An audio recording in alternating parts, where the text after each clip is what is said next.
Chapter 12. Brown, Thursday, October 4th, 12:20 p.m. I lulled into a false sense of compliancy. It happens, I guess, even during the worst week of your life. Horrible earth-shattering stuff piles on top of you until you're about to suffocate, and then it stops, and nothing else happens. So you start to relax and think you're in the clear. That's it. That's a rookie mistake that smacks me in the face. Thursday during lunch, when the usual low-grade cafeteria buzz suddenly grows and swells, the first look around at the interested like anyone would be, and wondering why everyone suddenly pulled out their phones, but before I can take out mine, I notice the head swiveling my direction.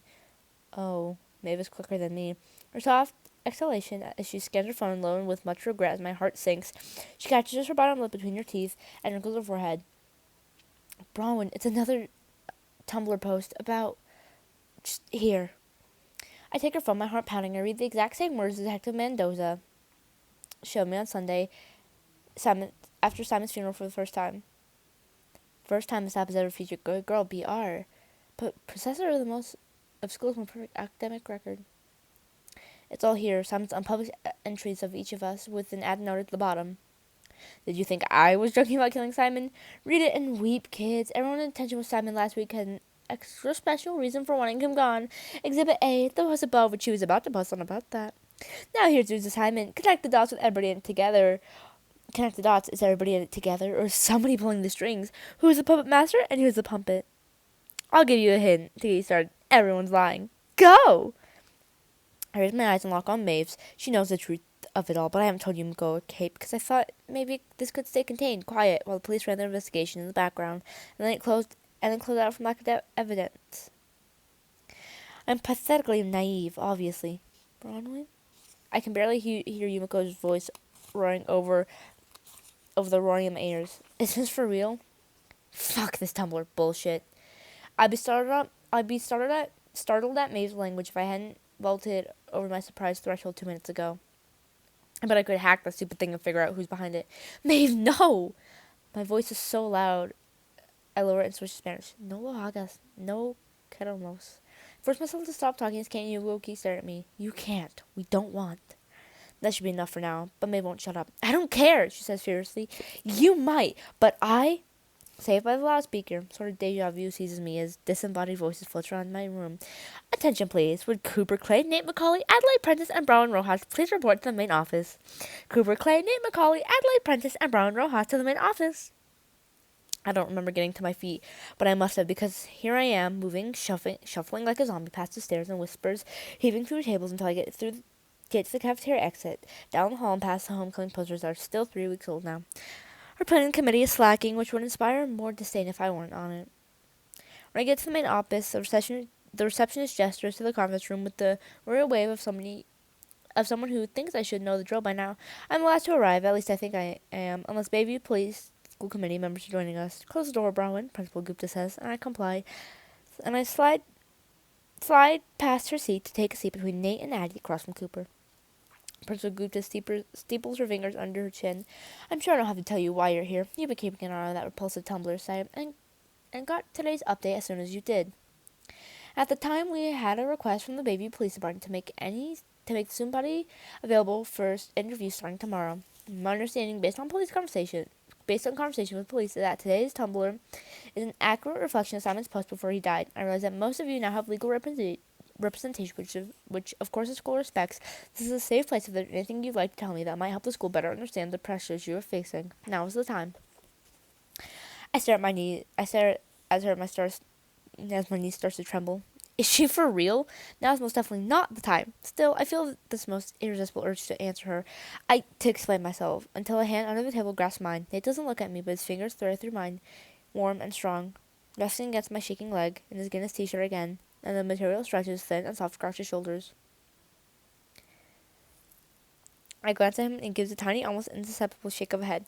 I got nothing more to say than what I told you last week, Cooper draws. Me either, Addie says quickly. Her eyes are red-rimmed and she looks exhausted. Her pixie features pinched. She's so pale. I notice the light dusting of freckles across her nose for the first time. Or maybe she's just not wearing makeup. I think we've established something that she's been the hardest hit of anyone so far. I hardly think, Principal Gupta begins, when the door opens and the receptionist sticks her head in. Bayview Police is on line 1, she says. Principal Gupta gets to her feet for a minute. Excuse me for a moment. She closes the door behind her, and the four of us sit in silence, listening to the hum of air conditioning. It's the first time we've all been in one room together since Officer Budapest questioned us last week. I must laugh when I remember how close we were then, arguing about unfair detention in junior prom court. Although, to be fair, that was mostly me. Let's go with my hand and tips his chair back, surveying the room. Well, this is awkward. Are you guys alright? Words come out in a rush, surprising me. I'm not sure what I intended to say, but that wasn't it. This is unreal that they suspect us. It was an accident, Addie says immediately. Not like she's positive, though. More like she's testing a theory. Cooper has his eyes over to Nate. What kind of accident? How does peanut oil get in his cup by itself? Maybe someone came to the room at some point we didn't notice, I say, and Nate rolls his eyes at me. I know it sounds ridiculous, but you have to consider everything, right? It's not impossible. Lots of people hated Simon, Addie says. From the hard side of her jaw, she's one of them. He ruined plenty of lives. You remember Aiden Wu in our class, transferred his sophomore year? I'm the only one who nods, so Addie turns her gaze on me. My sister knows his sister from college. It didn't transfer for the hell of it. He had a breakdown after telling post about his cross-dressing. Seriously? They ask. Cooper runs a hand back and forth over his hair. You remember those spotlight posts Simon used to do when he first launched the app? Addie asks. More in-depth stuff, like a blog almost? My throat gets tight.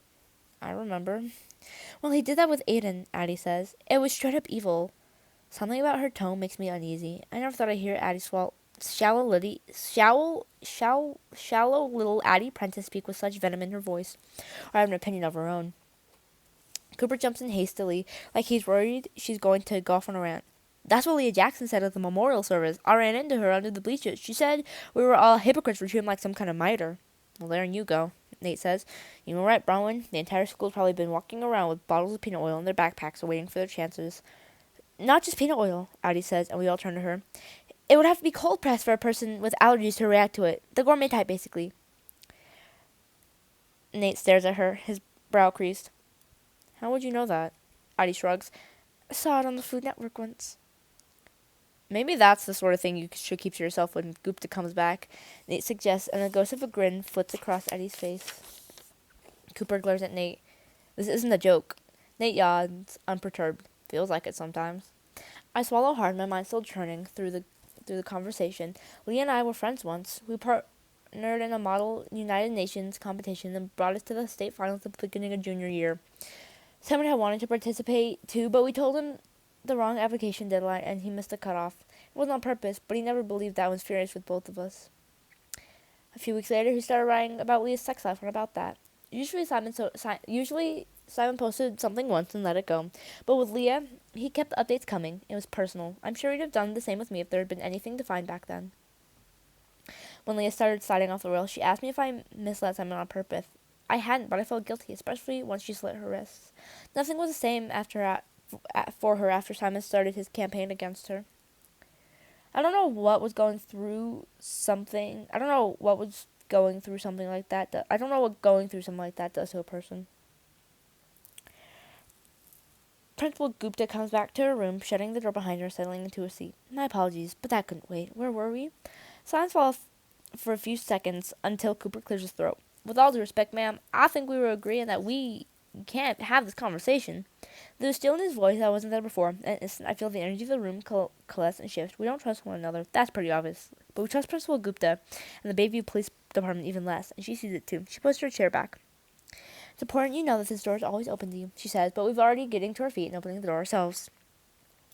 I'm out of sorts and anxious for the rest of the day, going through the motions of everything I'm supposed to at school and home, but I can't relax, not until the clock inches past midnight, and the phone Nate gives me rings. He's called me every night since Monday, always around the same time. He told me things I couldn't have imagined about his mother's illness and his father's drinking. I told him about Maeve's cancer and the nameless pressure. I've always felt to be twice as good at everything. Sometimes we don't talk at all. Last night he suggested we watch a movie. We both logged into Netflix and watched a god-awful horror movie he picked until 2 a.m. I fell asleep with my earbuds still in and might have snored in his ear at some point. Your turn to pick a movie, he says by way of greeting. I noticed that about Nate. He isn't too pleasantries, just starts with whatever's on his mind. My mind's somewhere else, though. I'm looking, I say, and we're silent for a minute as I scroll through Netflix tabs without really seeing them. It's no good. I can't go straight into a movie mode. Nate, are you in trouble because of how everything came out at school today? After I left Principal Gupta's office, the rest of the afternoon was a blur of stares, whispers, and uncomfortable conversations with Kate and Yuko. Once I finally explain what had been going on for the past few days, he snorts and laughs. I was in trouble before. Nothing's changed. My friends are mad at me for not telling them about cheating or about being investigated by the police. Both. I hadn't said anything about it either, and I thought maybe it would all go away and they'd never have to know. Roman had said not to answer any questions about the case, but I didn't see how I could apply my two best friends to that rule. When the whole school's starting to turn against you, you need somebody on your side. I wish I could remember more about that day. What class were you when Mr. Avery found the phone in your backpack? Physical science, Nate says. Science for dummies, in other words. You?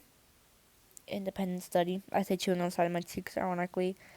Ironically enough, my stellar grade in chemistry led me to construct my own science course senior year. I suppose Simon would have been in AP Physics, but I don't know what class Addie and Cooper had with Mr. Avery, but in detention, they acted surprised to see each other. So, they asked. Well, they're friends, right? You think they have talked about it. Or even been in the same class when it happened. Who knows? Cooper could have been in a homeroom or study period for one of them. Avery's a jack of all trades, Nate says. When I don't reply, he adds. What do you think those two what do you think? What, you think those two masterminded the whole thing? Just following a train of thought, I say. I feel like the police are barely paying attention to how weird the phone situation is, because they're so sure we're all in it together. I mean, when you think about it, Mr. Avery knows better than anybody what class we have with him. Maybe he did it. Planted the phones in our backpacks and coated the cup with peanut oil before we got there. He was a science teacher. He'd know how to do that.